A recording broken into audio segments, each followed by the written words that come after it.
এই যে কুকুরগুলো কিছুদিন আগেই এখানে হয়েছিল, তারপর এরা এমনভাবে আমাকে চিনে গেছে, আমি আওয়াজ দিলেই, এমনকি আওয়াজ না দিলেও আমাকে যদি দূর থেকেও এরা দেখতে পায় পিছু ঠিক নিয়ে নেয়, নিতে নিতে আমি যেখানে যাব সেখানেই চলে যাবে।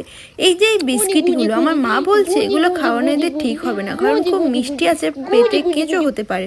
তাছাড়া আমি ওদের ওটসও খাওয়াই, একটু তরকারি দিয়ে আর ওটস দিয়ে রোজ আমি ওদের দুপুরে ভাত নাহলে ওটস নাহলে বিকালে ওটস খাইয়ে দিই। পাড়ার সবাইও এমন জেনে গেছে যে যে 25 টাকার বিস্কুটটা আমার থেকে 23 টাকা করে নেয়, কারণ জানি আমি কুকুরকে দেবো সেই জন্য।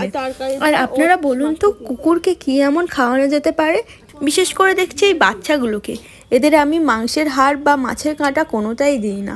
এরকম ছোট ছোট বিস্কুট বা ওটস এই ধরনের আর কি আমি খাওয়াতে পারি? আপনারা যদি কেউ বলতে পারেন, কমেন্টে বিস্তারিত জানাতে পারেন। দেখা হচ্ছে পরের কোনো আবার ভিডিওতে। Bye bye.